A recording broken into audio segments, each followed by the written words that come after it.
ఒక్క స్టేట్మెంట్తో వైసీపీలో ఉన్నటువంటి కాపులందరినీ కూడా దూరం చేసినటువంటి అంబటి రాంబాబు గారు ఏదో ఒక యూట్యూబ్ ఛానల్కి ఇంటర్వ్యూ అయితే ఇచ్చినాడు. ఆ ఇంటర్వ్యూ ఈ విధంగా క్వశ్చన్ అడిగినాడు యాంకర్. సో కాపు సామాజిక వర్గం నుంచి వైసీపీలో ఉన్న వాళ్ళు ఎవరైనా సీఎం అవ్వబోతున్నారా అని. దానికి అంబటి రాంబాబు గారు భలే చెప్పుకొచ్చినారు. పవన్ కళ్యాణ్ గారి మీద చాలా నీచంగా దుర్భాషలు ఆడేటటువంటి వ్యక్తులు వైసీపీ పార్టీ తరఫున కొంతమంది ఉంటారు. అసలు అధికారంలో ఉన్నప్పుడు చలరైపోయి రెచ్చిపోయి ఇష్టం వచ్చినట్టుగా మాట్లాడేవాళ్ళు చాలా మంది. మరి వాళ్ళంతా కూడా ఇప్పుడు బయటకు వచ్చి ఏం సమాధానం చెప్తారో చూడాలి. ఇదే కాపు సామాజిక వర్గం ముఖ్యంగా పవన్ కళ్యాణ్ గారిని టార్గెట్ చేయడంలో నిష్ణాతులు ఒక అంబటి రాంబాబు గారు, పేరు నాని గారు, గుడివాడ అమర్నాథ్ గారు, మరి కొంతమంది అయితే ఉన్నారు. అయితే ఇప్పుడు ఏంటంటే యాంకర్ క్వశ్చన్ అడిగినాడు, మీలో కాపు సామాజిక వర్గం నుంచి వైసీపీ తరఫున ఎవరైనా సీఎం అవుతారా అని. అప్పుడు ఆయన చెప్పిన విషయం అయిన తర్వాత నాకే మైండ్ అయింది. కాపులంతా కూడా మా పార్టీ తరఫునే ఉంటారు, వైసీపీ పార్టీ తరఫునే ఉంటారు, మాకే ఓట్లు వేస్తారు అని చెప్పేసి చెప్పుకుంటూనే ఆయన చెప్పిన మాట ఏంటి అంటే నెక్స్ట్ ఎలక్షన్స్ అనే కాదు, ఆ తర్వాత కూడా కాపు సామాజిక వర్గం నుంచి ఎవరు కూడా వైసీపీ పార్టీ తరఫు నుంచి ముఖ్యమంత్రి అభ్యర్థిగా ఉండరు. అయితే ఎవరైతే మమ్మల్ని ఈ విధంగా చూడాలనుకుంటున్నారో సో మీరు అలా చూడలేరు, కాబట్టి మాకు మీరు ఉన్న ఒకటే లేకపోయినా ఒకటే అనే వేలో చెప్పాడు. అంటే ఇక్కడ మనం అర్థం చేసుకోవాల్సిన విషయం, కాపు సామాజిక వర్గం నుంచి వచ్చినటువంటి పవన్ కళ్యాణ్ ఆయన ఇప్పుడు కూడా సామాజిక వర్గాన్ని వాడుకోలేదు రాజకీయ పరంగా ఎక్కడా కూడా. జస్ట్ ఇక్కడ అడపదడప చెప్పింది ఏంటంటే పెద్దన్న పాత్ర పోషించమని చెప్పినాడు.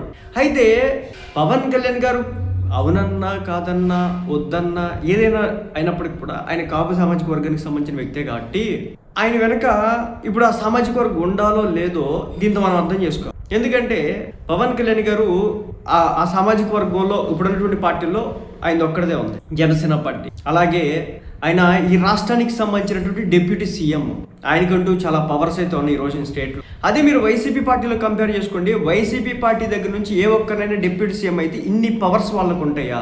పవన్ కళ్యాణ్ గారు ఈ రోజు చేస్తున్నటువంటి సేవ వైసీపీ తరపున గెలిచినటువంటి డిప్యూటీ సీఎంలుగా ఉన్నటువంటి ఏ ఒక్క కాపు నాయకుడైనా చేయగలుగుతాడా?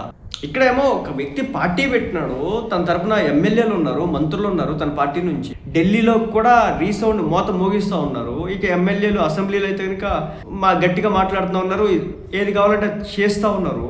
కానీ ఇక్కడ జగన్మోహన్ రెడ్డి గారి పరిస్థితి చూసుకుంటే అసలు వీళ్ళకి ఎన్ని పవర్స్ ఉంటాయి?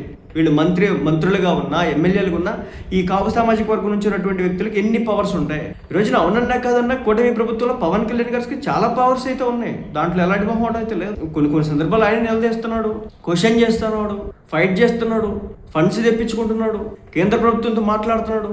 భవిష్యత్తులో అవ్వచ్చేమో సీఎం తెలియదు, అది రైతు. కానీ పవన్ కళ్యాణ్ వదిలిపెట్టేయాలంట, జగన్మోహన్ రెడ్డి గారికి సపోర్ట్గా వచ్చేయాలంట. ఈ లాజిక్ నాకు అర్థం కాదు. కాపు సామాజిక వర్గం పవన్ కళ్యాణ్ వదిలిపెట్టేసి జగన్మోహన్ రెడ్డి గారి దగ్గరికి వచ్చేయాలి. ఎందుకు వచ్చేయాలంట? పవన్ కళ్యాణ్ కాపు సామాజిక వర్గాన్ని చంద్రబాబు నాయుడు గారి దగ్గర తాకట్టు పెట్టాడు. ఈ లాజిక్ లేటో మళ్ళీ నాకు అర్థం కాదు. చంద్రబాబు నాయుడు గారి దగ్గర తాకట్టు పెట్టడమే. టీడీపీ పార్టీలో కాపు సామాజిక వర్గానికి సంబంధించిన నాయకులు లేరా? లేదంటే కాపు సామాజిక వర్గానికి సంబంధించినటువంటి వ్యక్తులు కొంతమంది ఆ పార్టీకి సపోర్ట్ చేసేవాళ్ళు లేరా? లేదంటే వైసీపీ పార్టీకి సపోర్ట్ చేసేవాళ్ళు లేరా? కేవలం జనసేన పార్టీలో మాత్రమే ఉన్నారా? అంటే ఇక్కడ మనం అర్థం చేసుకోవాల్సిన విషయం, ఫైనల్గా వైసీపీ పార్టీ తరఫు నుంచి కాపు సామాజిక వర్గం నుంచి వచ్చేటటువంటి వ్యక్తి ఎవరు కూడా ముఖ్యమంత్రిగా ఉండరు.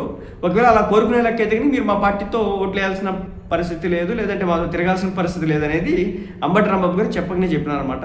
మొత్తానికి మరి ఇది ఎటు టర్న్ అవుతుందో చూడాలా. కాపు సామాజిక వర్గం రియాక్షన్ ఏ విధంగా ఉంటుందో చూడాలి.